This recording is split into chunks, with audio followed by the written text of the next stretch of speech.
ಅಹಂಕಾರಕ್ಕಾಗಿ ಸುಳ್ಳು ಹೇಳಿದ್ರಿ, ಮಾಡಬಾರದು ಮಾಡಿದ್ರಿ, ಟೇಬಲ್ ಮೇಲೆ ಟೇಬಲ್ ಕೆಳಗೆ ಸಂಪಾದನೆ ಮಾಡಿದ್ರಿ, ಆಯ್ತು. ಇನ್ನು 60 ಆಯ್ತಲ್ವಾ, ಇನ್ನಾದ್ರೂ ಒಳ್ಳೆ ಬುದ್ಧಿ ಇನ್ನಾದ್ರೂ ಬರಲಿ. ಕೆಲವರು ಬರಲ್ಲ ರೀ, ಸಾಯೋವರೆಗೂ ಬರಲ್ಲ. ಹಾಗಾಗಬಾರ್ದು. ಪ್ರಹ್ಲಾದರಾಗಬೇಕು. ಪ್ರಹ್ಲಾದರಲ್ಲಿ ತುಂಬ ಕ್ವಾಲಿಟೀಸ್ ಇತ್ತು, ಗುಣಗಳಿತ್ತು. ಆದರೆ ಭಾಗವತ ಹೇಳುತ್ತೆ, ವಾಸುದೇವೇ ಭಗವತಿ ಯಸ್ಯ ನೈಸರ್ಗಿಕಿ ರತಿ. ಭಗವಂತನಲ್ಲಿ ಸ್ವಾಭಾವಿಕವಾದ ಭಕ್ತಿ ಇತ್ತಂತೆ. ನಮಗೆ ದೇವರಲ್ಲಿ ಭಕ್ತಿ ಇದೆ, ಆದರೆ ಅಮ್ಮ ಹೇಳ್ಕೊಟ್ಟಿದ್ದು, ಅಪ್ಪ ಹೇಳ್ಕೊಟ್ಟಿದ್ದು, ಗುರುಗಳು ಹೇಳ್ಕೊಟ್ಟಿದ್ದು.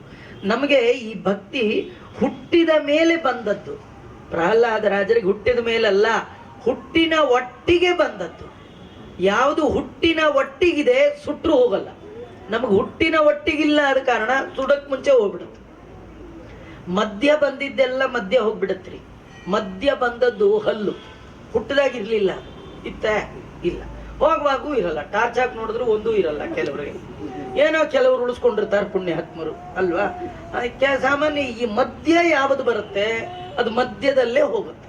ಆದ್ರೆ ಹುಟ್ಟಿನ ಒಟ್ಟಿಗೆ ಯಾವುದು ಬರುತ್ತೆ ಅದು ಸತ್ರು ಸುಟ್ರು ಅದು ಹೋಗಲ್ಲ, ಹುಟ್ಟುಗುಣ ಸುಟ್ರು ಹೋಗಲ್ಲ ಅಂತಾರೆ. ಪ್ರಹ್ಲಾದ ರಾಜರಿಗೆ ಭಗವದ್ ಭಕ್ತಿ ಅಮ್ಮನ ಹೊಟ್ಟೆಯಿಂದ ಬರುವಾಗಲೇ ಬಂದಿತ್ತಂತೆ.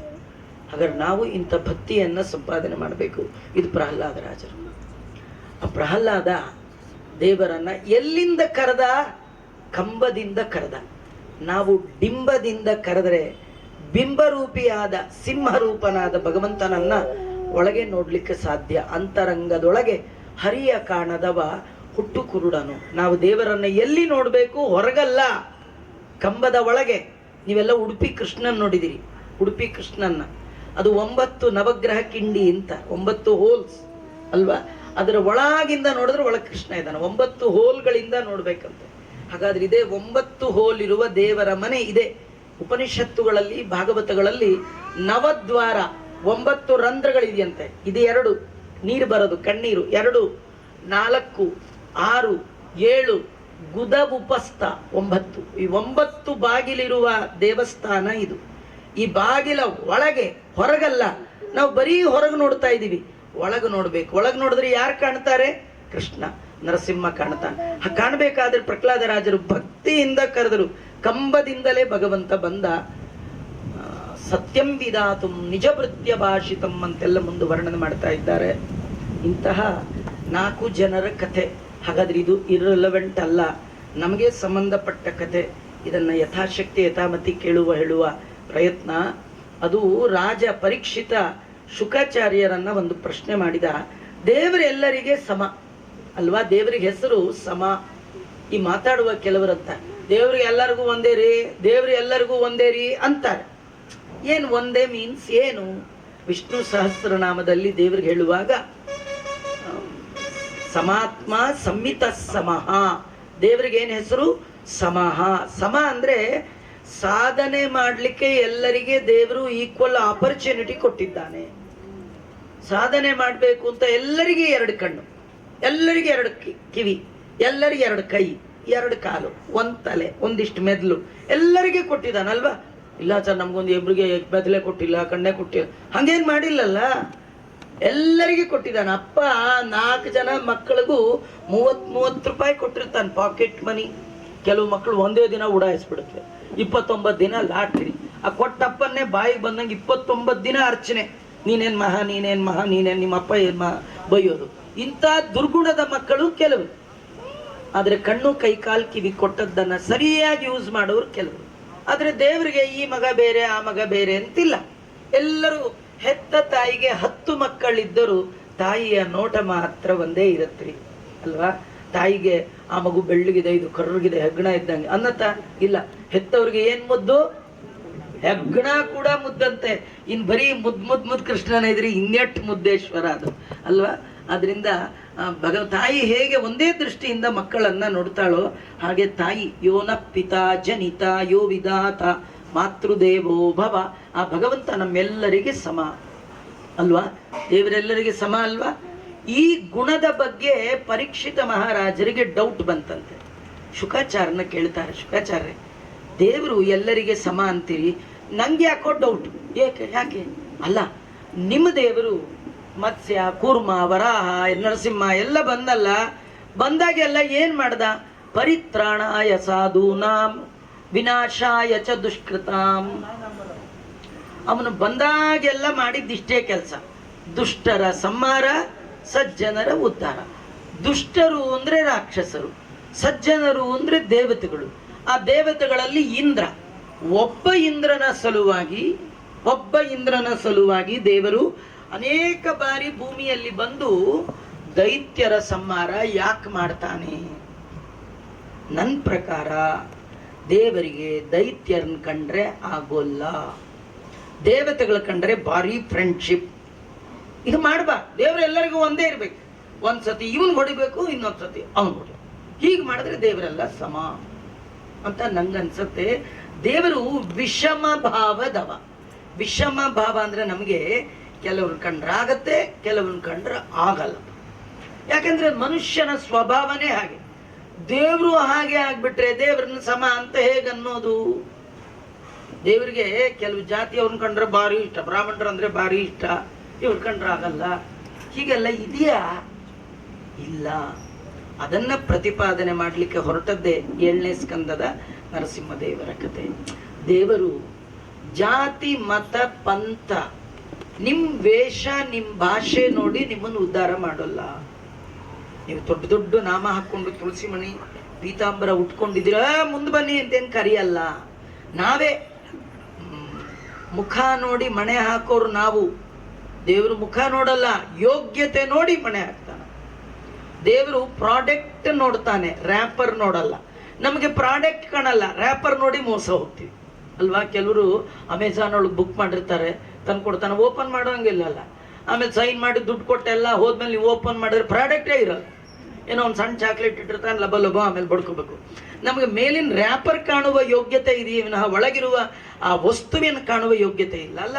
ಹಾಗಾಗಿ ನಾವು ಮೇಲ್ ನೋಡೇ ಮುಖ ನೋಡೇ ಮಣೆ ಹಾಕೋದು. ದೇವರು ಮುಖ ಜಾತಿ ಇದು ಯಾವುದು ನೋಡಿ ಮಣೆ ಹಾಕಲ್ಲ. ಅವನಿಗೆ ಎಲ್ಲರೂ ಒಂದೇ ಅಂತ. ಆದ್ರೆ ದೇವರು ಯಾರನ್ನ ಹತ್ರ ಕರೀತಾನೆ ಅಂದ್ರೆ ಯಾರಲ್ಲಿ ನಿರ್ಮಲವಾದ ಮನಸ್ಸಿದೆ, ಯಾರ್ದು ಮುಗ್ಧ ಮನಸ್ಸಿದೆ, ಯಾರ ಮನಸ್ಸಿನ ಒಳಗೆ ಕೊಳಕು ಇಲ್ಲ. ಕೊಳಕು ಯಾವುದು? ಮನಸ್ಸಿನ ಕೊಳಕು ಯಾವ್ದು ಗೊತ್ತಾ? ಈ ನಾನು ನಂದು ಇದೆರಡೇ ಕೊಳಕು. ನಾನು ನಂದು, ನಾನು ನಂದು. ಕೆಲವರಂತೂ ಮನೇಲಿ ಜೋರ್ ಮಾಡ್ತಿರ್ತಾರೆ.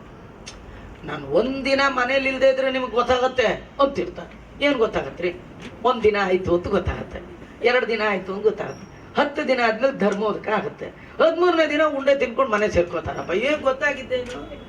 ಸುಮ್ಮನೆ ನಮ್ ದುರಹಂಕಾರ. ನಾನು ನಾನು ನಾನು ಅಂದದ್ದು ನಮ್ ದುರಹಂಕಾರ. ನಾವು ಮಾಡೋದೆಲ್ಲ ನಮ್ ಡ್ಯೂಟಿ ರೀ. ನಾವು ಮಾಡ್ದಿದ್ರು ಇನ್ನೊಬ್ಬ ಯಾರು, ಇವತ್ತು ನಾನು ಪ್ರವಚನ ಮಾಡದಿದ್ರೆ ಇನ್ಯಾರು ಮಾಡೇ ಮಾಡ್ತಾರೆ. ಅಥವಾ ಏನೋ ಒಂದು ಭಗವಂತನ ನಾನ್ ಮಾಡಿದ್ದು ನನ್ನ ಡ್ಯೂಟಿ. ದೇವ್ರು ನನಗೊಂದು ಅವಕಾಶ ಕೊಟ್ಟ ಮಾಡ್ತಾ ಇದ್ದೇನೆ. ನಾ ಮಾಡಿದ್ದಕ್ಕಾಯ್ತು, ನಾ ಬರ್ದೇ ಇದ್ರೆ ನಿಮ್ಗೆ ಗೊತ್ತಾಗಿರೋದು ಅಂದ್ರೆ ಏನರ್ಥ? ಅಹಂಕಾರ ಅಂತ. ಈ ಮನಸ್ಸಿನ ಒಳಗಿರುವ ಕೊಳಕು ನಾನು ನಂದು, ನಾನು ನಂದು. ಯಾರಿಗೆ ಈ ಕೊಳಕಿಲ್ಲ ನೋಡಿ, ಪುಟ್ಟ ಮಗುಗಿಲ್ಲ ರೀ. ಪುಟ್ಟ ಮಕ್ಕಳು ಓಡಾಡ್ತಿದೆಯಲ್ಲ, ನೀವು ಮನೆ ಬೀಗ ಹಾಕಿದ್ರಟ್ಟು ಬಿಟ್ರಷ್ಟು, ಬೀರು ಓಪನ್ ಮಾಡಿದ್ರಟ್ಟು, ಅಟ್ಯಾಕೆ ಆ ಮಗುಗೆ ಡ್ರೆಸ್ ಹಾಕಿದ್ರಟ್ಟು, ಬೌದ್ಧ ಅವತಾರ ಬಿಟ್ಟಷ್ಟು ಏನ್ ಬೇಜಾರು ಮಾಡ್ಕೊಳಕ್ಕ. ನೀವು ಬೇಕಾದ್ರೆ ಹಂಗೆ ಹೋಗಿ ಫೋಟೋ ತೆಗೀರಿ, ಏನ್ ತಾಲ್ಕಂಡ. ಯಾಕೆಂದ್ರೆ ಅದಕ್ಕೆ ನಾನು ಅಂತಿಲ್ಲ, ನನ್ನದು ಅಂತಿಲ್ಲ ರೀ. ನಮ್ಗೇನಿದೆ ಬರೀ ನಿಜವಾಗಿಯೂ ಕೆಲವರು ಆಚಾರ್ಯ ನೀವು ಬಹಳ ಶಾರ್ಟ್ ಇದ್ದೀರಿ, 5 ಅಡಿ, ನಾವು 6.5 ಅಡಿ ಹಿಂಗೆ ಅಂತಾರಲ್ಲ. ಯಾರು ಎತ್ತರ ಇಲ್ಲ, ನಾವ್ಯಾರು ಬೆಳೆದಿಲ್ಲ. ನಾವು ಬೆಳೆದದ್ದಕ್ಕಿಂತ ನಮ್ಮೊಳಗೆ ಅಹಂಕಾರ ಜಾಸ್ತಿ ಬೆಳೆದ್ಬಿಟ್ಟಿದೆ. ನಮಗಿಂತೂ ಎಕ್ಸ್ಟ್ರಾ ಗ್ರೋತ್ ಅದು. ಯಾವುದು? ಅಹಂಕಾರ, ಮಮಕಾರ. ಈ ಕೊಳಕು ಇಲ್ದಿದ್ರೆ ಮಾತ್ರ ಯಾವುದೇ ಜಾತಿ ಆಗಿರಲಿ, ಯಾವುದೇ ಜಾತಿ, ಕಪ್ಪಾದ ಹಸು ಹಾಲು ಕರೆದ್ರೆ ಶಿವನ ಪೂಜೆಗೆ ಬರುತ್ತೋ ಇಲ್ಲೋ, ಹಾಗೆ ಯಾವುದೇ ಜಾತಿ, ಯಾವುದೇ ಮತ, ಕಬ್ಬು ಡೊಂಕಿರ್ಬೋದು, ರಸ ಡೊಂಕ ಹೇಗೋ ಹಾಗೆ ನಮ್ಮ ಜಾತಿ ಯಾವುದು ಇರ್ಬೋದು, ರೀತಿ ಯಾವುದು ಇರ್ಬೋದು, ಏನೇ ಇರ್ಬೋದು, ನಿಮ್ಮಲ್ಲಿ ಭಗವಂತನಲ್ಲಿ ನಿರ್ವ್ಯಾಜವಾದ ನಿಶ್ಚಲವಾದ ಪ್ರೀತಿ ಇದ್ರೆ, ಏನ್ ಪ್ರೀತಿ ಅಂದ್ರೆ ಇನ್ನೇನಿಲ್ಲ, ನಿನ್ ಬಿಟ್ಟು ಇರಕ್ಕಾಗಲ್ಲ ಅನ್ನೋದೇ ಪ್ರೀತಿ ರೀ. ಪ್ರೀತಿಗೆ ಮತ್ತಿನ ಅವಳು ಬಿಟ್ಟು ನಾ ಇರಕ್ಕಾಗಲ್ಲ, ಅವನು ಬಿಟ್ಟು ನಾ ಇರಕ್ಕಾಗಲ್ಲ ಅನ್ನೋದೇ ಪ್ರೀತಿ ಅಲ್ವಾ? ಹಾಗಾದ್ರೆ ದೇವರನ್ನ ಬಿಟ್ಟು ಇರ್ಲಿಕ್ಕೆ ಆಗೋಲ್ಲ ಅನ್ನುವ ನಿಜವಾದ ಅರಿವು. ತೊರೆದು ಜೀವಿಸಬಹುದೇ ಹರಿ ನಿಮ್ಮ ಚರಣವ. ದೇವರನ್ನ ಬಿಟ್ಟು ಬದುಕು ನಡೆಸ್ಲಿಕ್ಕೆ ಸಾಧ್ಯವಾ? ಈ ಹಂತಕ್ಕೆ ತಲುಪಿದ್ರೆ ಅದು ನಿಜವಾದ ಭಕ್ತಿ.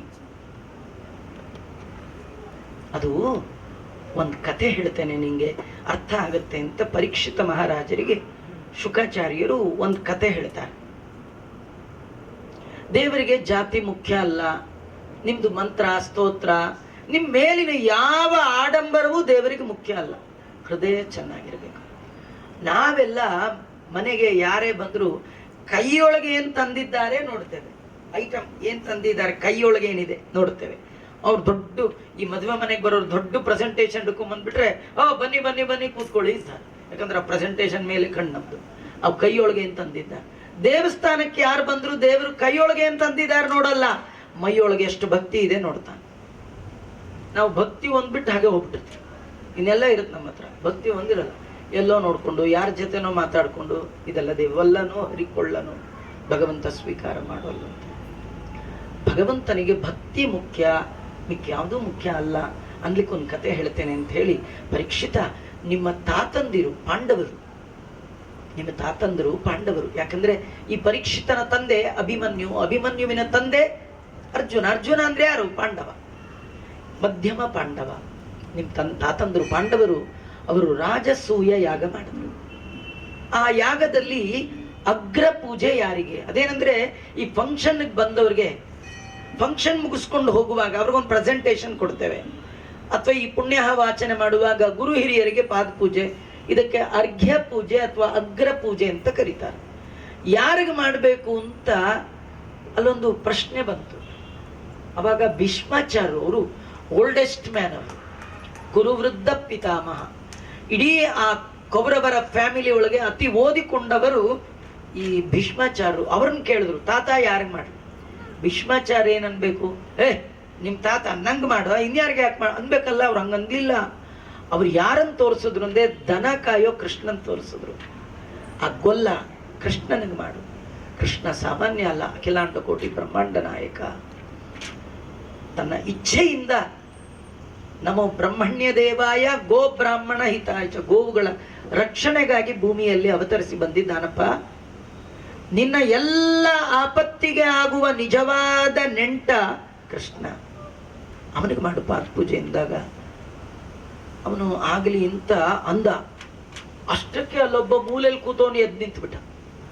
ಅವನು ಯಾರಂದ್ರೆ ಛೇದಿ ದೇಶದ ರಾಜ ಶಿಶುಪಾಲ ಅಂತ. ಅವನು ಎದ್ದು ನಿಂತು ಬೈದ ದೇವರಿಗೆ. ಅವನು ದೇವರನ್ನ ಬೈಯೋದ್ರಲ್ಲಿ PhD ಮಾಡಿದ್ದ. ಯಾಕಂದ್ರೆ ಅವನು ಬೈಯೋದು ಏಕ್ದಮ್ ಶುರು ಮಾಡಿಲ್ಲ ರೀ, ಆರಭ್ಯ ಕಲಭಾಷಣಾತ್. ಅವನು ಯಾವತ್ತು ಮಮ್ಮಿ ಡ್ಯಾಡಿ ಅನ್ಲಿಕ್ಕೆ ಶುರು ಮಾಡ್ದ, ಅವತ್ತೇ ದೇವರನ್ನ ಬೈಲಿಕ್ಕೆ ಶುರು ಮಾಡ್ದ. ನಾವೆಲ್ಲ ಸಣ್ಣ ವಯಸ್ಸಲ್ಲಿ ದೇವ್ರು ಅಂದ್ರೆ ಕೈ ಮುಗಿತೀವಿ, ಹಿಂಗೆಲ್ಲ ಮಾಡ್ತೀವಿ. ಸ್ವಲ್ಪ ದೊಡ್ಡವರಾದ್ಮೇಲೆ ದೇವರನ್ನ ತಿರಸ್ಕಾರ ಮಾಡುವ ದುರ್ಬುದ್ಧಿ ಬರೋದು. ದೊಡ್ಡವರಾಗ್ತಾ ದುಡ್ಡಿನ ಮದ ಜಾಸ್ತಿ ಆಗ್ತಾ, ಅಹಂಕಾರ ಜಾಸ್ತಿ ಆಗ್ತಾ ದೇವರನ್ನ ಮರೆಯುವ ದುರ್ಬುದ್ಧಿ ಬರುತ್ತೆ. ಆದ್ರೆ ಇವನಿಗೆ ಮಧ್ಯದಲ್ಲಿ ಬಂದದ್ದಲ್ಲ, ಹುಟ್ಟಿನ ಗುಣ. ದೇವರನ್ನ ಬೈದ ದೇವರು ಕೇಳಿಸ್ಕೊಳ್ಳೋವರೆಗೂ ಕೇಳಿಸ್ಕೊಂಡ. ಕಡೆಗೆ 100 ಬಾರಿ ಬೈದ್ರೆ ದೇವರು ಸುಮ್ಮನಿದ್ದ. 101ನೇ ಸತಿ ಬೈದ. ಅದು ಬೈಯುವಾಗ ಇಬ್ಬರನ್ನ ಜೋರಾಗಿ ಬೈದ. ಒಂದು ದೇವರನ್ನ ಬೈದ್ರೆ ದೇವ್ರಿಗೆ ಬೇಜಾರಿಲ್ಲ ರೀ, ಭೀಷ್ಮಾಚಾರ್ಯನ ಬೈದ. ಇವನ್ನ ರೆಕಗ್ನೈಸ್ ಮಾಡಿದವ್ರು ಯಾರು? ಇವನ್ನ ಹೇಳಿದವ್ರು ಯಾರು? ಇವನಿಗೆ ಮಾಡು ಅಂತ ಹೇಳಿದವ್ರು. ನಿಮಗ್ ಬುದ್ಧಿ ಇದೆಯಾ? ವಯಸ್ಸಾಗಿದೆ ಮುದುಕರು, ಅವ್ರು ಬೈದ. ಆಮೇಲಿಂದ ಪಾಂಡವರಿಗೆ ಬೈದ. ಅಲ್ಲ, ಅವ್ರಿಗೇನೋ ತಲೆ ಕೆಟ್ಟಿದೆ, 525 ವರ್ಷ ಅವರು ಹೇಳ್ತಾರಿ, ಪಾಂಡವರು ನಿಮಗೇನು ಬಂದಿದೆ ರೋಗ, ಇವನಿಗೆ ಮಾಡ್ತಾ ಇದ್ದೀರಿ? ಇವನೇನು ಎಜುಕೇಶನ್ ಇದೆಯಾ? ಒಳ್ಳೆ ಉದ್ಯೋಗ ಇದೆಯಾ? ಸೋದರ ಮಾವನ್ ಕೊಂದು ಪಾಪಿ ಇವನು. ಆ ಮಗು ಪಾಪ ಹಾಲು ಕುಡಿಸ್ಲಿಕ್ಕೆ ಬಂದ್ರೆ ಆ ಅಮ್ಮ ಯಾರು ಪೂತನಿ ಬಾಯಿ ಅವಳನ್ನೇ ಕೊಂದುಬಿಟ್ಟ. ಇಂಥ ಕೃಷ್ಣ ಚೋರ, ಜಾರ, ಕೊಲೆಗಾರ, ಇವನಿಗೆ ಪಾತ್ ಬೈದ ದೇವ್ರು ಕೇಳೋರ್ಗು ಕೇಳ್ದ. ಸುಮ್ಮನೆ 1 2 3 ಅಂದ. ಏನ್ ಬಂತದು? ಬಂತಲ್ಲ, ಬಿಟ್ಟ ನೋಡಿ. ಪೂರ ಕುತ್ತಿಗೆ ಕತ್ತರಿಸ್ತು, ಕೆಳಗೆ ಬಿದ್ದ. ಇಂದಿರಾ ರಮಣ ಗೋವಿಂದ ಹೋಗೇ ಬಿಟ್ಟ. ರಾಮ್ ನಾಮ್ ಸತ್ಯ. ಆಶ್ಚರ್ಯ ಏನ್ ಗೊತ್ತಾ? 14 ಲೋಕದ ಜನ ಇಡೀ ಸಭೆಯಲ್ಲಿ ತುಂಬಿತ್ತು. ಶಿಶುಪಾಲನ ಕುತ್ತಿಗೆ ಕೆಳಗೆ ಬಿದ್ರೆ ಅವನ ಆತ್ಮ ಜ್ಯೋತಿ ಕೃಷ್ಣನ ಮುಂದೆ ಬಂದು ತಲೆ ಬಗ್ಗಿ ನಮಸ್ಕಾರ ಮಾಡಿ ಅವನ ದೇಹವನ್ನೇ ಪ್ರವೇಶ ಮಾಡಿಬಿಟ್ಟು. ಧರ್ಮರಾಜನಿಗೆ ಆಶ್ಚರ್ಯ. ಅಲ್ಲ, ದಿನ ಬೆಳಗಾದ್ರೆ ದೇವರನ್ನು ಬೈತಿದ್ದ, ಇವನು ದೇವರು ಸಂಹಾರ ಮಾಡಿದ, ದೇವರ ಒಳಗೆ ಸೇರ್ಕೊಂಡ್ಬಿಟ್ಟಲ್ಲ. ಹಾಗಾದ್ರೆ ದೇವರು ಇದು ಏಕಾಂತ ಭಕ್ತರಿಗೆ ಮಾತ್ರ ಸಿಗುವಂತಹ ಸಾಯುಜ್ಯ ಪದವಿ. ದೇವರು ಮೋಕ್ಷದಲ್ಲಿ 4 ಟೈಪ್ ಇದೆ ರೀ. ಸಾಲೋಕ್ಯ, ಸಾಮೀಪ್ಯ, ಸಾಯುಜ್ಯ, ಸಾರೂಪ್ಯ ಅಂತ. ಸಾರೂಪ್ಯ ಅಂದ್ರೆ ದೇವರ ತರನೇ ರೂಪ ಬರುತ್ತೆ. ಸಾಲೋಕ್ಯ ಅಂದ್ರೆ ದೇವರು ವಾಸ ಮಾಡುವ ಲೋಕದಲ್ಲಿಯೇ ವಾಸ. ಆಮೇಲೆ ಸಾಮೀಪ್ಯ ಅಂದ್ರೆ ದೇವರ ಹತ್ರನೇ ಇರುವಂಥದ್ದು. ಇನ್ನ ಸಾಯುಜ್ಯ ಅಂದ್ರೆ ದೇವರ ದೇಹದ ಒಳಗೆ ಪ್ರವೇಶ. ಅಂತಹ ಅದ್ಭುತವಾದದ್ದು ಏಕಾಂತ ಭಕ್ತರಿಗೆ ಸಿಗುವಂಥದ್ದು. ಇಂಥ ಪಾಪಿ ದೇವರನ್ನ ಬಯ್ಯುವ ಇವನಿಗೆ ಸಿಕ್ಕು ಬಿಡ್ತಲ್ಲ ಅಂತ ಧರ್ಮರಾಜನಿಗೆ ಆಶ್ಚರ್ಯ. ಅವನು ನಾರದರನ್ನ ಕೇಳ್ದ, ಏನ್ ನಾರದರೆ, ಈ ದೇವರನ್ನ ಹೊಂದಬೇಕು ಅಂತ ನಾವು ಬಹಳ ವ್ರತ ನಿಯಮಗಳನ್ನ ಮಾಡ್ತಾ ಇದ್ದೇವೆ, ಇವನು ಈಸಿ ಮೆಥಡ್ ಅಲ್ಲಿ ದೇವರನ್ನ ಹೊಂದ್ಬಿಟ್ಟ. ನಾವು ನಾಳೆಯಿಂದ ಅರ್ಚನೆ ಮಾಡೋದು ಬಿಟ್ಟು ದೇವರನ್ನ ಬೈಯೋದೇ ಒಳ್ಳೇದು.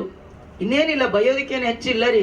ಕೇಶವ ಏ ನಮಃ, ನಾರಾಯಣಾಯ ನಮಃ ಅಲ್ಲ, ನಾರಾಯಣ ಏ ನಮಃ, ಗೋವಿಂದ ಏ ನಮಃ, ಹಿಂಗ ಅನ್ಬಿಡೋದು ಒಳ್ಳೇದ ಅಂತ ಅಲ್ವಾ? ಹಂಗೇನಾರ ಅಂದ್ಗಿಂದೀರಾ ಮನೆಗೆ ಹೋದ್ರೆ ನೀವೇನ್ ಮಹಾ ಗೊತ್ತಾಗುತ್ತೆ ಅಲ್ವಾ? ಹಾಗಾಗ್ಬಾರ್ದು ಅಂದ್ರೆ ನಮಃ ಅನ್ನಿ ಚೆನ್ನಾಗಿ ದೇವರಿಗೆ ನಮಃ ನಮಃ ನಮಃ ಅಂದ್ರೆ ನಿಮಗೆ ಜಗತ್ತಲ್ಲಿ ನಮಃಗಳು ಸಿಗತ್ತೆ. ನಮಸ್ಕಾರ ಆಚಾರ್ಯ, ನಮಸ್ಕಾರ ಸಿಗ್ಬೇಕಾ? ಹಾಗಾದ್ರೆ ದೇವರನ್ನ ಇವನ್ ನಮಸ್ಕಾರ ಮಾಡಿ, ಇಲ್ದೇರಿಲ್ಲ. ಅದಕ್ಕೆ ಧರ್ಮರಾಜ ನಾರದರನ್ನ ಕೇಳಿದ. ನಾರದರು ಹೇಳಿದ್ರು, ನೀಯೇನ್ ಅನ್ಕೊಂಡಿದ್ಯಾ, ಅವನು ಬೈದ ಅನ್ಕೊಂಡ್ಯಾ? ಬೈದವನ್ನ ದೇವರು ಹೇಗೆ ಉದ್ಧಾರ ಮಾಡ್ದ ಅಂದ್ಯಾ? ನೋಡು, ಈ ಬೈಗಳಾಗ್ಲಿ ಅಥವಾ ಹೊಗಳೋದಾಗ್ಲಿ, ನಿಂದನೆ ಸತ್ಕಾರ, ನಮ್ಗೆಲ್ಲ ಏನ್ ಗೊತ್ತಾ, ಹೊಗಳಿದ್ರೆ ಭಾರಿ ಖುಷಿ, ಬೈದ್ರೆ ಬಹಳ ಬೇಜಾರು. ಯಾಕೆ ಗೊತ್ತಾ? ನನ್ ಬೈತಾ ಇದ್ದಾರೆ ಅನ್ನೋದ್ರಿಂದ ಬೇಜಾರು, ನನ್ನ ಹೊಗಳ್ತಾ ಇದ್ದಾರೆ ಅನ್ನೋದ್ರಿಂದ ನಮಗ ಸಂತೋಷ ಅಲ್ವಾ? ದೇವರಿಗೆ ಈ ಮಿಥ್ಯ ಅಭಿಮಾನ ಇಲ್ಲ, ಸುಳ್ಳಾದ ಅಭಿಮಾನ ದೇವರಿಗಿಲ್ಲ. ಯಾರ್ ಬೈಲಿ ಯಾರ್ ಅನ್ಲಿ, ಇವರು ಬೈತಾ ಇದ್ದಾರೆ ಅಂತ ದೇವರು ತಿಳ್ಕೊಳ್ಳಲ್ಲ. ಆ ಜೀವರ ಯೋಗ್ಯತೆ ಎಂಥದ್ದು ನೋಡ್ತಾರೆ. ಕೆಲವು ಮಕ್ಕಳು ಸ್ವಲ್ಪ ದೊಡ್ಡವರಾಗಿ ಬೆಳೆದಿರ್ತಾರೆ, ಚೆನ್ನಾಗಿ ಅಮ್ಮನ್ನ ಬಾಯಿ ತುಂಬಾ ಬೈತಾರೆ. ಅಮ್ಮನ ಹಿಡ್ಸತ್ತ, ಏನ್ ಚೆನ್ನಾಗಿ ಬೈತಾ ಇದ್ದಾರೆ, ರೆಕಾರ್ಡ್ ಮಾಡ್ಕೋಬೇಕು ಅಂತ ಓದಿತಾರೆ. ಹ್ಯಾಪಿ ಮುಂದೆ ಇದೆ ಬೈತ್ಯ ಬದಿತಾಳಲ್ವಾ? ಅದೇ ಒಂದ್ ಮಗು, ಅದಕ್ಕೆ ಹಾಲ್ ಬೇಕು, ಹೇಳಕ್ಕೂ ಅಮ್ಮ ಬಾ ಬಾ ಬಾ ಅನ್ನತ್ತೆ. ಆ ತಾಯಿಗೆ ಭಾರಿ ಖುಷಿ, ಮಗು ಹಾಲ್ ಬೇಕು ಅನ್ನತ್ತೆ. ಅದೇನಂತ ಇದೆ, ಅಮ್ಮನ್ ಬಿಟ್ರೆ ಇನ್ಯಾರಿಗೂ ಅರ್ಥ ಆಗಲ್ಲ, ಆದ್ರೂ ಅಮ್ಮನ್ ಖುಷಿ ಅಲ್ವಾ? ಕೆಲವರು ಆಡೋ ಮಾತು ಸರಿಯಾಗಿಲ್ದೇ ಇದ್ರು ಬಾಲಕನ ಕಲಭಾಷೆ ಜನನಿ ಕೇಳಿ ಸುಖ ಪಡುವಂತೆ ಭಗವಂತ ಭಕ್ತರು ಏನಾರು ಅನ್ಲಿ, ಅವರಲ್ಲಿ ಭಕ್ತಿ ಇದ್ರೆ ಅವನು ಹಿಡಿಸತ್ತಂತೆ. ನೋಡಿ, ಧರ್ಮರಾಜ ಆ ಬೈತಾ ಇದ್ದಾನೆ ಇಂದೆಲ್ಲ, ಅವನ್ ಯಾರು ಅನ್ಕೊಂಡಿದ್ಯಾ? ಅವನು ದೇವರ ಅರಮನೆಯ ದ್ವಾರಪಾಲಕ. ಬ್ರಾಹ್ಮಣರ ಶಾಪದಿಂದ ಈ ದುರ್ಬುದ್ಧಿಯಿಂದ ದೈತ್ಯನಾಗಿ ಬಂದಿದ್ದಾನೆ. ಭಗವಂತನ ಅರಮನೆಯ ದ್ವಾರಪಾಲಕ ಅಂತ ಹೇಳಿದಾಗ ಧರ್ಮರಾಜನಿಗೆ ಇನ್ನೂ ಆಶ್ಚರ್ಯ. ಅಲ್ಲ, ದೇವರ ಅರಮನೆಯ ದ್ವಾರಪಾಲಕ, ವೈಕುಂಠ ದ್ವಾರಪಾಲಕರು ಅಂತೀರಿ, ಅವನು ಯಾರು ಶಾಪ ಕೊಟ್ಟವರು? ಶಾಪ ಕೊಡ್ಲಿಕ್ಕೆ ಏನು ಇವ್ರು ಮಾಡಿದ ಮಿಸ್ಟೇಕ್ ಏನು? ದೇವರ ಹತ್ರ ಇದ್ದವರು ತಪ್ಪು ಮಾಡ್ತಾರ? ನೋಡಿ, ನಮ್ ಕತೆ ಇದು. ದೇವರ ಹತ್ರ ಇದ್ಕೊಂಡೇ ತಪ್ಪುಗಳು ನಮ್ಮಿಂದ ತುಂಬಾ ನಡೆಯುತ್ತೆ. ಈ ಬೀದಿಲಿ ಪೇಪರ್ ಆಯೋರು ಹೊರಗೆ ನಿಂತು ದೇವರ ಕೈ ಮುಗಿಯುವಾಗ ಯಾವ ಭಕ್ತಿ ಇರುತ್ತೆ, ಆ ಭಕ್ತಿ ಒಮ್ಮೊಮ್ಮೆ ದೇವರ ಬಳಿ ಇರುವ ನಮಗೂ ಬರೋಲ್ಲ. ಅಲ್ಲಿದ್ದಾಗೂ ನಮ್ಮಿಂದ ತುಂಬಾ ಮಿಸ್ಟೇಕ್ಗಳಾಗತ್ತೆ. ಆ ಕಥೆಯನ್ನ ತಿಳಿಸ್ತಾ ಇದ್ದಾರೆ. ವಿಸ್ತಾರ ಮಾಡಿ ಹೇಳಿ ಎಂದಾಗ, ಒಮ್ಮೆ ಸನಕ, ಸನಂದನ, ಸನತ್ ಕುಮಾರ, ಸನತ್ ಸುಜಾತ 4 ಜನ ಬ್ರಹ್ಮದೇವರ ಮಕ್ಕಳು ದೇವರನ್ನು ನೋಡಬೇಕು ವೈಕುಂಠಕ್ಕೆ ಹೋಗಿದ್ರು. ಆ ವೈಕುಂಠದ ದ್ವಾರಪಾಲಕರು ಜಯ ವಿಜಯರು, ಅವರಿಬ್ಬರು ಅಡ್ಡ ಹಿಡಿದು ಬಿಟ್ಟಿದ್ದಾರೆ, ಒಳಗೆ ಬಿಡ್ಲಿಲ್ಲ.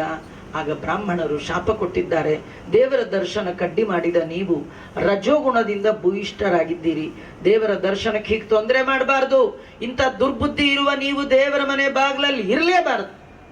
ಪಾಪಿಷ್ಟಾಂ ಆಸುರೀಂ ಯೋನೀಂ, ಬಹಳ ಬೇಗ ದೈತ್ಯ ಜನ್ಮ ಪಡೀರಿ ಅಂತ ಶಾಪ ಕೊಟ್ಬಿಟ್ರು. ಅವರೇ ಹಿರಣ್ಯಾಕ್ಷ, ಹಿರಣ್ಯಕಶ್ಯಪ ಆಗಿ ಬಂದಿದ್ದಾರೆ. ಅದರಲ್ಲಿ ದೊಡ್ಡವ ಹಿರಣ್ಯಕಶ್ಯಪ, ಎರಡನೇವನೇ ಹಿರಣ್ಯಾಕ್ಷ. ಅವನನ್ನ ವರಾಹ ರೂಪದಿಂದ ಭಗವಂತ ಸಂಹಾರ ಮಾಡಿದ ಹಿರಣ್ಯಕಶ್ಯಪ, ಅವನ ಮಗ ಪ್ರಹ್ಲಾದ. ಅವನ ಕಥೆಯನ್ನು ವಿಸ್ತಾರವಾಗಿ ಹೇಳಿ ಅಂತ ಕೇಳಿದಾಗ, ಹಿರಣ್ಯಕಶ್ಯಪನಿಗೆ ತಮ್ಮನಾದ ಹಿರಣ್ಯಾಕ್ಷನನ್ನ ದೇವರು ಕೊಂದ ಅಂತ ಅವತ್ತಿಂದು ದೇವರ ಮೇಲೆ ಸಿಟ್ಟು. ದೇವರನ್ನ ನಮ್ಮ ಜನ್ಮ, ನಮ್ಮ ವಂಶದ ವೈರಿ ಅಂತ ತಿಳ್ಕೊಂಡಿದ್ದ. ಏನಾದ್ರೂ ಮಾಡಿ ಈ ದೇವರ ತಲೆನೇ ತೆಗಿಬೇಕು ಅಂತ ಅವನ ಆಸೆ. ಹಿಂಗೆಲ್ಲ ಆಸೆ ಮಾಡಿದ್ರೆ ಆಗತ್ತೇನ್ರಿ? ಏನೋ 30 ಪಾರ್ಟಿ ತೊಗೊಂಡು ಮನೆ ಕಟ್ಟಬೇಕು ಆಗ್ಬೋದಪ್ಪ. ವಿಧಾನಸೌಧ ನಮ್ಮ ಹೆಸರಿಗೆ ಮಾಡ್ಕೋಬೇಕು ಅಂದ್ರೆ, ದೇವ್ರ ತಲೆ ತೆಗಿಬೇಕು ಅಂದ್ರೆ ಸಾಧ್ಯನೇ? ಇವ್ರಿಗೆ ಅದೊಂದು ಆಸೆ, ಏನ್ ಮಾಡ್ಬೇಕು, ತಪಸ್ ಮಾಡ್ಬೇಕು ಅಂತ ತಪಸ್ಸಿಗೆ ಹೋದ. ಎಂಥ ಅದ್ಭುತವಾದ ತಪಸ್ಸು, ದೈತ್ಯ ತಪಸ್ಸು. ಆ ಥರ ತಪಸ್ಸು ಕೂಡ ನಾವು ಮಾಡಬಾರ್ದು, ನಮ್ಮ ಯೋಗ್ಯತೆಯೂ ಅಲ್ಲ. ಅವನು ಹೇಗೆ ತಪಸ್ ಮಾಡ್ದ ಅಂದ್ರೆ, ದೇವತೆಗಳ ಕಾಲಮಾನದಲ್ಲಿ 10,000 ವರ್ಷ ತಪಸ್ ಮಾಡ್ದ. ಹೇಗೆ ತಪಸ್ ಮಾಡ್ದ? ಊರ್ಧ್ವಬಾಹು ನಭೋದೃಷ್ಟಿ ಪಾದಾಂಗುಷ್ಟಾಶ್ರಿತಾವನಿ, ಒಂದು ಬೆರಳಲ್ಲಿ ನಿಂತಿದ್ದಾನೆ. ಒಂದೇ ಒಂದು ಕಾಲಿನ ಹೆಬ್ಬೆರಳು ನೆಲದ ಮೇಲಿಟ್ಟು 2 ಕೈಗಳನ್ನ ಮೇಲೆತ್ತಿ ಕಣ್ಣುಗಳಿಂದ ಸೂರ್ಯನನ್ನ ದಿಟ್ಟಿಸಿ ನೋಡ್ತಾ ಇದ್ದ. ಅದೇನಾಚಾರ್ಯ ನಿಂತ್ಕೊಳ್ಳೋದೇನು ದೊಡ್ಡದು? ನೀವೊಂದು 10 ನಿಮಿಷ ನಿಂತ್ಕೊಳ್ಳಿ ಗೊತ್ತಾಯ್ತು. ಈ BTS KSRTC ನಿಂತು ಹೀಗೆ ಹೀಗೆ ತೂಗಿ ಹಿಂದೋರ್ ಮುಂದೋರ್ ಕೈಲಿ ಬಯಸ್ಕೊಂಡು 10 ನಿಮಿಷ ನಿಂತ್ಕೊಳ್ಳೋ ಯೋಗ್ಯತೆ ಇಲ್ಲ. ಶೇಖ್ ಅಬ್ದುಲ್ಲಾ ತರ ಅಳ್ಳಾಡ್ಬಿಡ್ತೀವಿ. ಅವನು 10,000 ವರ್ಷ ಶೇಖೇ ಇಲ್ಲ ರೀ. ಅಲ್ಲ, ಶೇಖ್ ಇಲ್ಲ ಅಂದ್ರೆ ಏನಾಗ್ಲಿಲ್ಲ ನೋಡಿ. ಈ ಗಾಯತ್ರಿ ಕೂತಿರ್ತೀವಿ, ಒಂದು ಸೊಳ್ಳೆ ಕೂತ್ರು ಸಾಕು, ಅದನ್ನ ಹೊಡೆದ ಹಾಗೆ ಕಂಟಿನ್ಯೂ ಮಾಡ್ತಾರೆ. ನಮ್ಮ ಮನೆ ಬರ. ಅವನು ತಪಸ್ಸಿಗೆ ಕೂತ್ರೆ ಮರಕುಟಿಗ ಅಂತ ಹಕ್ಕಿ ಇದೆ, ಅದು ಮರವನ್ನ ಕುಕ್ಕಿ ಕುಕ್ಕಿ ತೆಗಿಯತ್ತಲ್ಲ, ಆ ಹಕ್ಕಿ ಅವನ ದೇಹದಲ್ಲಿ ಬಂದು ಕೂತು ಅವನ ಮಾಂಸವನ್ನೆಲ್ಲ ಕಿತ್ತು ತಿಂದ್ರೂ ಹೇಳಲಿಲ್ಲ. ಇನ್ನೆಷ್ಟು ಏಕಾಗ್ರತೆ, ಇನ್ನೆಷ್ಟು ಕಾನ್ಸಂಟ್ರೇಷನ್, ಇನ್ನೆಷ್ಟು ಮೈ ಮೇಲಿನ ಅಭಿಮಾನವನ್ನು ತ್ಯಾಗ ಮಾಡಿದ. ನಮ್ಗೆ ಈ ಅಭಿಮಾನ ತ್ಯಾಗ ಬರೋಲ್ಲ. ಸೊಳ್ಳೆ ಕುಡಿದಿದೆ ರಕ್ತ, ನಿಜ ಕುಡಿದಿದೆ. ಅದೇನು ಎಷ್ಟು ಕುಡಿತು? 1 ಲೀಟರ್ ಕುಡ್ಕೊಂಡೋಗ್ಬಿಡುತ್ತೆ ಅಲ್ವಾ? ಅದು ಕುಡ್ದದ್ದು ಚೂರು, ನೀವು ಕೊಟ್ಟು ಪನಿಷ್ಮೆಂಟ್ ಮರಣದಂಡನೆ. ಯಾರ್ದು ತಪ್ಪು ದೊಡ್ಡದು ಹೇಳಿ? ನೀವೇ ಹೇಳಿ. ಏನ್ ಮಾಡ್ಬೇಕಾಚಾರ್ಯ? ಸೊಳ್ಳೆ ಕಡಿದ್ರೆ ಓಡಿಸ್ರಿ. ಯಾಕಂದ್ರೆ ಸೊಳ್ಳೆಗೆ ಬೇರೆ ದಾರಿ ಇಲ್ಲ ರೀ. ಬೆಕ್ಕಿಗೆ ಹಾಲಿದೆ, ನಾಯಿಗೆ ಅನ್ನ ಇದೆ, ಸೊಳ್ಳೆಗೆ ಯಾರು ಒಂದು ಅರ್ಧ ಲೀಟರ್ ಇಟ್ಟು ಅಪ್ಪ ನಾನು ಕುಡಿಬೇಡ ಅದು ಬಂತು ಯಾರು ಹೇಳೋರಿದ್ದಾರೆ? ಸೊಳ್ಳೆ ಹೇಗೆ ಬದುಕ್ಬೇಕ್ರಿ? ಬಯಾಲಜಿಕಲ್ ಸರ್ಕಲ್ ಹೇಗೆ? ಜೀವೋ ಜೀವಸ್ಯ ಜೀವನಂ. ಒಂದು ಜೀವ ಇನ್ನೊಂದು ಜೀವವನ್ನ ಬಡ್ಕೊಂಡು ತಿನ್ನೋದೇ ದೇವರ ವ್ಯವಸ್ಥೆ. ಸೊಳ್ಳೆಗಳಿಗೆ ಬೇರೆ ವ್ಯವಸ್ಥೆ ಇಲ್ಲ. ಅವು ಪ್ರಾಪರ್, ಅವು ಕರೆಕ್ಟ್, ಅವು ಬರ್ಬೇಕು, ಅವು ನಮ್ಮನ್ನೇ ಕಡಿಬೇಕು, ಬೇರೆ ದಾರಿ ಇಲ್ಲ. ಅಥವಾ ನಿಮ್ಮಲ್ಲಿ ಒಬ್ಬರನ್ನ ಯಾರ ನೋಡಪ್ಪ ನಂಬೇಡ, ಅವನ್ ಕಡ್ಕೊಂಡ್ ಮೂಲೆ ಒಬ್ಬನ ಕೂಡಿಸ್ಬೇಕು, ಆ ಥರ ಯಾರಿದ್ದಾರೆ ಅಲ್ವಾ? ನಾವು ಅದು ಬರ್ದ ಕುಡ್ದದ್ದು ಎಲ್ಲೋ ಒಂದು ರಾಪ ರಕ್ತ, ಅದಕ್ಕೆ ಮರಣದಂಡನೆ ಕೊಟ್ವಿ. ಎಂತ ಅನ್ಯಾಯ ನೋಡಿ. ಅವನ ಸಹನೆ, ಮರಕುಟಿಗ ಹಕ್ಕಿ ಬಂದು ಅವನ ಮಾಂಸವನ್ನೆಲ್ಲ ಕಿತ್ಕೊಂಡು ಹೋಗಿದೆ, ಎದ್ದಿಲ್ಲ. ತಪಸ್ ಮಾಡ್ದ. ಕಡೆಗೆ ಬ್ರಹ್ಮದೇವರೇ ಬಂದ್ರು, ಅವನಿಗೆ ನೋಡ್ತಾ ಇದ್ದಾರೆ, ಎಲ್ಲಿ ಕಾಣ್ತಾ ಇಲ್ಲ. ಮೇಲ್ ದೊಡ್ಡ ಹುತ್ತ ಬೆಳೆದು ಬಿಟ್ಟಿತ್ತು. ಕಮಂಡಲು ನೀರು ಹಾಕಿ ಪ್ರೋಕ್ಷಣೆ ಮಾಡಿದ್ರೆ ಮೂಳೆ, ಬರೀ ಮೂಳೆ.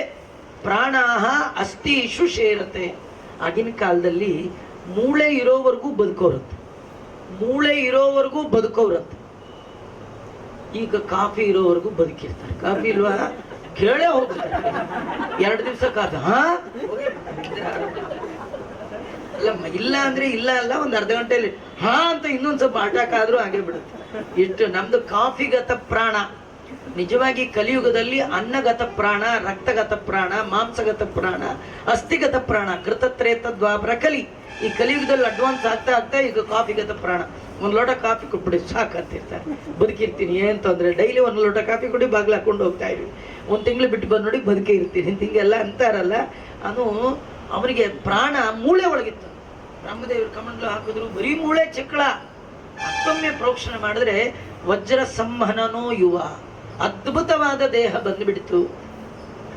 ದೇಹ ಕೊಡುವ ಬ್ರಹ್ಮದೇವರ ಕೈ ಜಲಸ್ಪರ್ಶ ಆಗಿದ್ದಕ್ಕೆ ಒಳ್ಳೆ ದೇಹ ಬಂತು. ನಮಸ್ಕಾರ ಮಾಡಿದ, ಬ್ರಹ್ಮದೇವರಿಗೆ ಸ್ತೋತ್ರ ಮಾಡಿದ.